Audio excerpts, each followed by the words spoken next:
How did the nutrition facts label come to appear on millions of food products in the U.S.?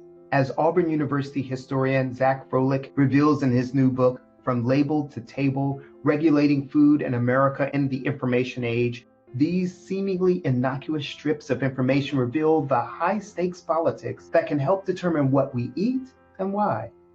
In today's podcast, Frohlich will explore popular ideas about food, diet, and responsibility for health that have influenced what goes on the Nutrition Facts panel and who gets to decide that. Welcome to the Leading Voices in Food podcast series. I'm Norbert Wilson, Director of the World Food Policy Center and Professor of Public Policy at Duke University. Xaq, it is a pleasure to talk with you again. It's a pleasure to be here. I'm really happy to have you on today's podcast. So why don't we just jump right in? What would you say are the key historical moves in the food policy arena with respect to labeling? Well, one of the things I talk about in this book is an informational turn in food politics. And what I'm specifically referring to there is a shift since the 1970s from an older way that the Food and Drug Administration approached regulating the market to its current focus on informative labeling. So at the beginning of my book, at the beginning of the story in the 1930s, 1940s, the FDA was trying to handle this big market full of lots of different products, especially packaged and processed foods. And under the legislation in the 1938 Food, Drug, and Cosmetic Act, authorized food standards. And the idea was that for any mass-produced food, they would hold hearings. People would say, this is what we think the food should look like. They would then publish the standards, which would look kind of like a list of ingredients and ranges of the ingredients they could use, and then say, okay, all foods have to be the standard form of food.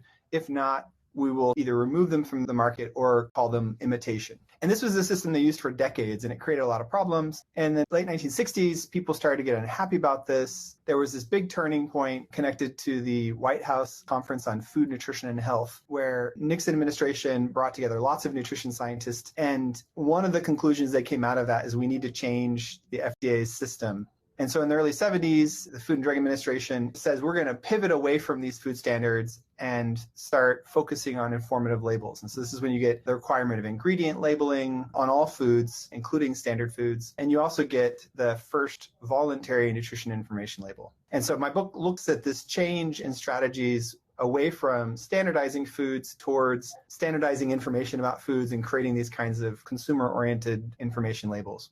Great, thank you. And I love the fact that you helped us understand this idea of the information age, because once you read that and think, oh, well, you're talking about something about the internet, but it's even more foundational about how we communicate what is a product. I found it really fascinating to read in your book where you talked about what I perceive to be really laborious conversations around what exactly is peanut butter or some other product. I mean, it seems like that took up a lot of space. Do you think that was ultimately productive? And is that the reason why we see this information change? Or was there something important about that effort on its own?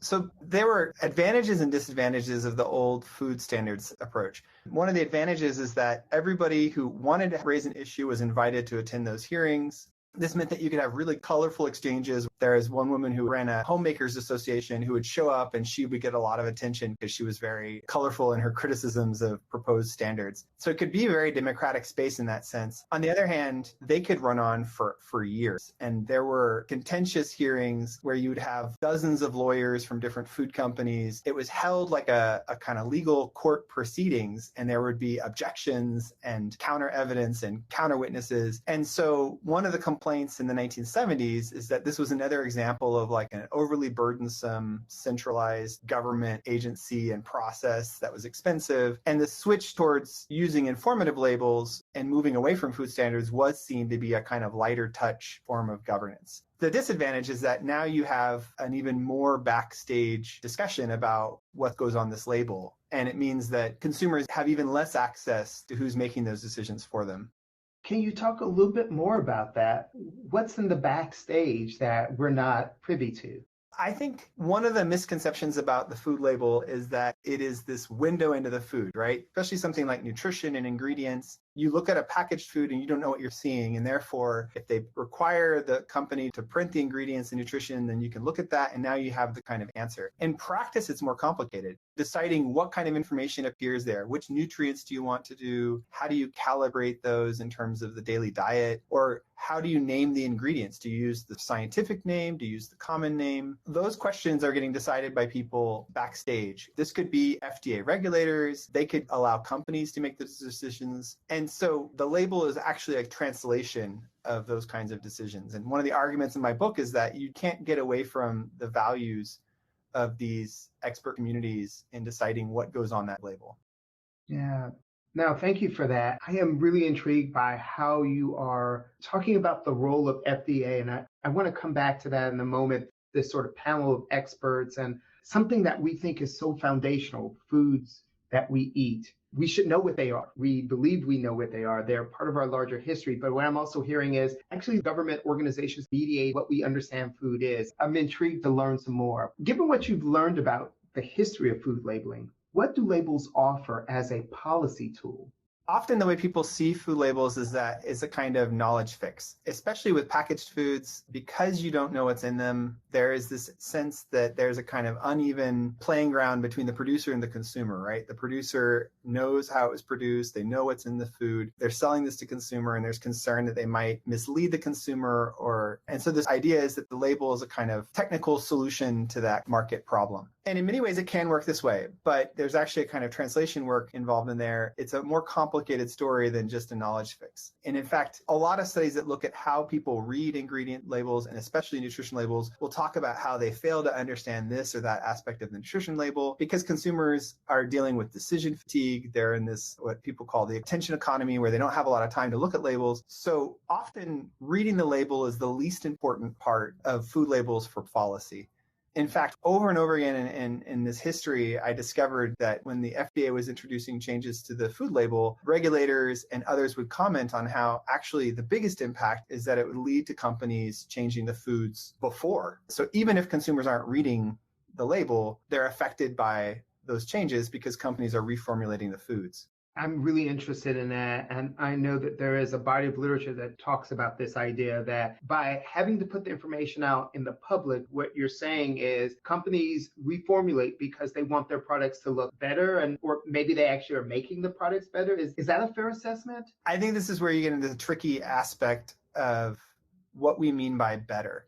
So taking the example of the nutrition label, one of the problems that you get with the beginning of nutrition labeling in the 1970s is it really favors a particular idea of what is better. So if better means more of certain nutrients like protein or vitamins and less of other nutrients like fats or certain bad fats and sugars, then companies might reprocess a food, right? They'll take out sugars, they'll take out fats in it, maybe they'll add in other ingredients to make it taste good anyway, and they'll kind of game that profile. And for people who are concerned about nutritional health in this sort of sense of nutrition, this might be great. But if your idea of good for you is less processed, this older idea of wholesome, you have this idea that the food was made in a kind of traditional sense, now you have a less good food. And so one of the problems that nutrition labeling raises is that it's not that it's misleading consumers, but it's getting them to focus on certain attributes of the food and not thinking about other things that may be important for health.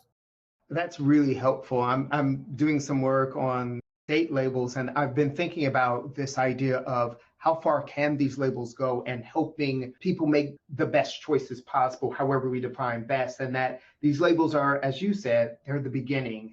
They're definitely not the end of that decision or that process. So this is a really rich conversation. I want to ask you about misconceptions. So what would you say is the biggest misconception about food labels from the point of view of consumers? And you gave us a little bit of an idea about that, but I'd love to hear your thoughts on this. One of the misconceptions about the food label is that it is this window into the food, right? Especially something like nutrition and ingredients. When consumers receive this information label, they often take it at face value as sort of, I now have this information about the food, and therefore, if they require the company to print the ingredients and nutrition, then you can look at that, and now you have the kind of answer. In practice, it's more complicated. Deciding what kind of information appears there, which nutrients do you want to do, how do you calibrate those in terms of the daily diet, or how do you name the ingredients? Do you use the sort of scientific name? Do you use the common name? Those questions are getting decided by people backstage. This could be FDA regulators. They could allow companies to make those decisions. And so the label is actually a translation of those kinds of decisions. And one of the arguments in my book is that you can't get away from the values of these expert communities in deciding what goes on that label for the informative label. And in my book, I really try to argue that it's not just a kind of conduit into the product. It's not like suddenly you have the information. Instead, you need to read these labels as kind of value and political discussions among people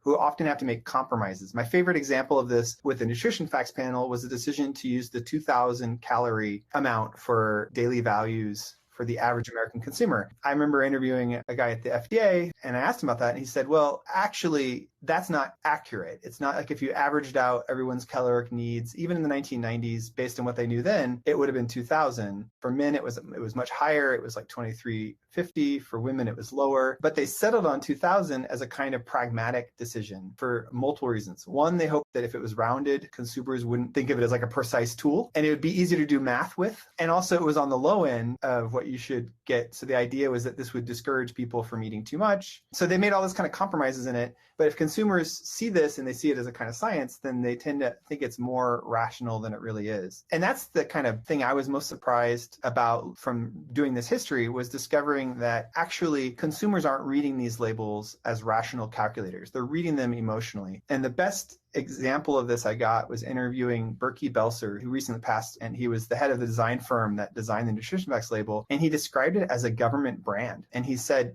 seeing this thing everywhere, it's not just about how people read it. It's there in the background, kind of like brands and logos. And it's that emotional relationship to the information that I think policymakers really need to think about with labels, not just seeing them as a kind of rational decision-making device, but as something that is shaping consumers' emotional decisions about the food they eat. You've raised an important point for me, because I was going to ask, what do you think policymakers may be misunderstanding about these labels? And I'm wondering, do policymakers understand these labels as a brand, a government brand? Are they capturing or dealing with the things that you're just talking about, the emotional connection that consumers have with these products or these labels?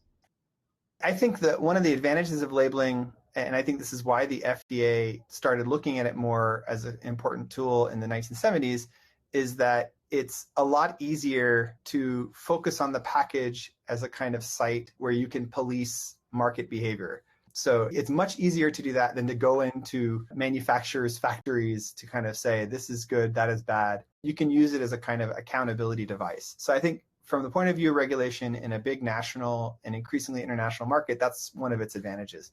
The limitations of this for reforming food systems, in my opinion, is it also ends up being a kind of outsourcing of work onto consumers, right? Instead of saying we want to make sure foods are safe and nutritious, we want to avoid certain kinds of ingredients or discourage certain kinds of unhealthy foods, governments are basically saying, all right, we're going to put it on the label and let the consumer do that work. And I think that is one limitation of them.